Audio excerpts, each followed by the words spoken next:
This is Tom Gray, Deputy Editor for the Sporting News. I'm joined by the former two-time unified heavyweight champion of the world, Anthony Joshua. AJ, thank you for the time.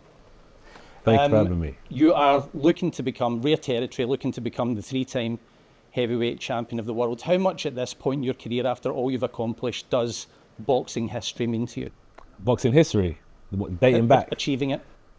Oh, we was talking about it on the way here. History is only relevant at the time, really, and to those who care. It's more personal for me. It's not about being in the history books. Personally, I'm a fierce competitor. I like to compete. I like to put myself in tough situations, and I work on my skills, my mentality. I develop my mentality, I develop my skills, and I like to put it to the test against the best formidable heavyweights out there. So that's all it is for me. Nothing to do with boxing history, just a personal decision to try and be great. Great. Daniel Dubois is the target. What do you make of his perseverance, his bounce back ability since the loss to Joe Joyce, where a lot of people began writing him off? Well, talk about history. When you look at history, it's normal, you know.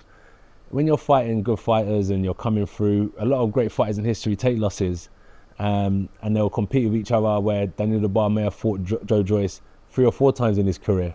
Fighters were active, fighters never took a losses. That's the end of my career. It's just a mindset.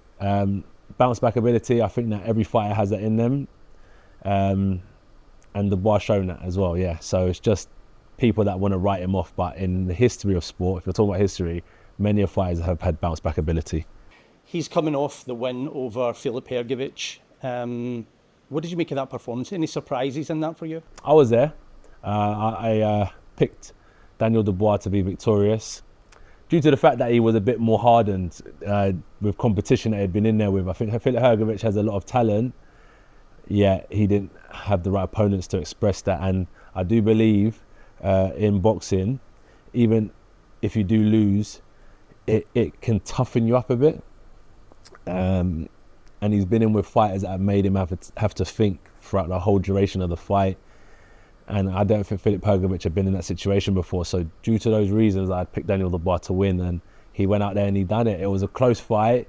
It was like ups and downs, and then Daniel Dubois just edged it towards the end due to like the cuts and stuff. Yeah. The optics with Dubois are obvious. He's obviously a massive puncher, but heavyweights usually can punch. So he's obviously got something more than that about him. What else do you see in terms of strengths? Mentality, family, upbringing, coach, counter puncher, jab, body work, determination, and I'm the one fighting him. Let's go. You're coming out in front of 96,000 people, a UK paid attendance record for boxing. You're probably the most experienced fighter in the world coming out to that colossal audience. But do you ever get used to it? And what is your headspace like when you're making that ring walk? So you do get used to it, because like life just continues.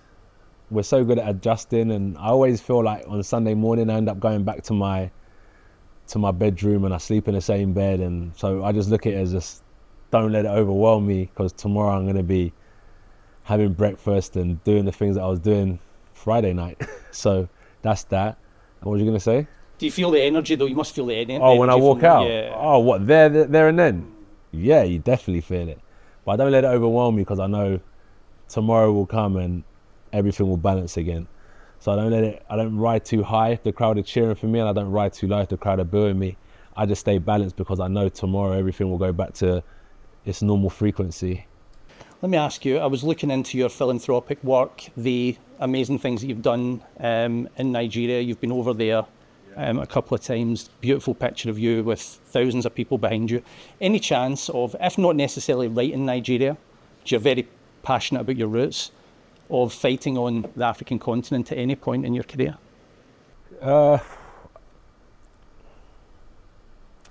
Maybe if I fight Martin Bakoli, I think that makes sense. He's from Congo, so it'll be like 2 African giants coming together.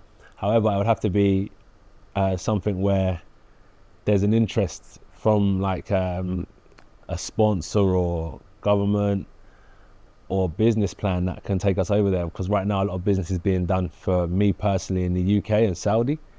But if that business opportunity presented itself, I think that would be phenomenal. I think we should end up going to Congo and being the first heavyweights to fight in the arena that Muhammad Ali and George Foreman fought in. That would be, look at that history again. Yeah, I was going to say that. So that's 50 years ago next month, the Rumble in the Jungle would be. So it would be, I mean, what would that mean in terms of all the things you've done? That would be high on the bucket list if you could make it, if it could actually happen. It's just, all these things, you never truly die, because your name always echoes in eternity.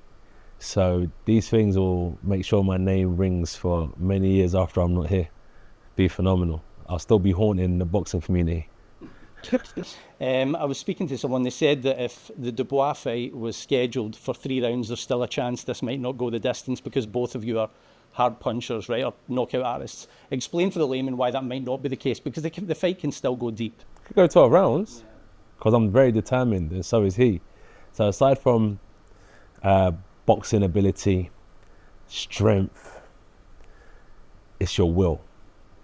And I feel like that's why the fight can go beyond 3 rounds, is because I'm in a place now where you can hit me with a bulldozer and I may take a step back, but I'll take 2 steps forward.